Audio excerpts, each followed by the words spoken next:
স্বাস্থ্য শারীরিক শিক্ষার দ্বিতীয় শ্রেণীর বই একটা খুব সুন্দর একটা জিনিস রয়েছে। সেই জিনিসগুলো আপনারা দেখেছেন নাকি জানি না, তবে এগুলো খুব জরুরি জিনিস, মানে আমাদের সাধারণ জীবনের পক্ষে অবশ্যই জরুরি।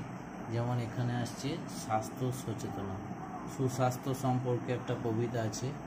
এরপরে আছে দাঁতের যত্ন, দাঁতের যত্ন নিয়ে একটা কবিতা আছে। দাঁতের যত্ন পাশাপাশি কবিতার পাশাপাশি আপনাকে দিয়ে দিয়েছে কি কি করতে হবে। আমি এক লাইন পড়ে দেখাচ্ছি, আপনারা পারলে বইটা নিয়ে পড়ে নেবেন পুরোটাই।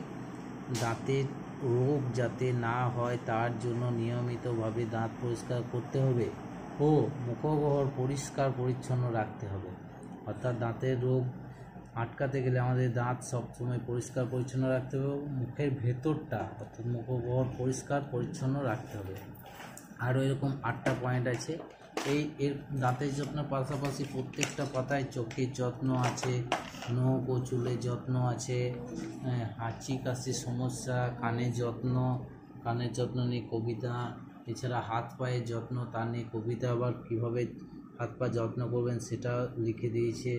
এই জিনিসগুলো অবশ্যই পড়বেন, গুরুত্বপূর্ণ। ত্বকের যত্ন সম্বন্ধে আছে, জিহ্বার যত্ন সম্পর্কে আছে, এছাড়া জামা কাপড় কীভাবে পরিষ্কার করবেন, কীভাবে পরিষ্কার পরিচ্ছন্ন রাখবেন সেগুলো আছে। মিড ডে মিল খাওয়ার আগে আপনি কী কী করবেন না করবেন প্রত্যেকটা জিনিস আছে। পারলে ভিডিওটা পজ করে আপনি স্ক্রিনশট করে নিতে পারেন। এছাড়া পেট ব্যথার কারণ কী কী আছে সেগুলো সম্পর্কে দিয়েছে। পেট ব্যথা নিয়ে একটা কবিতাও দিয়েছে। আঢাকা খাবার সম্পর্কে দিয়েছে কবিতা, এছাড়া আঢাকা খাবার সম্পর্কে একটা পয়েন্টও দিয়েছে, যে পয়েন্টগুলো 7টা পয়েন্ট রয়েছে। এছাড়া নিরাপদ জল সম্পর্কে একটা কবিতা দিয়েছে ও নিরাপদ জল সম্পর্কে কয়েকটা পয়েন্ট দিয়েছে।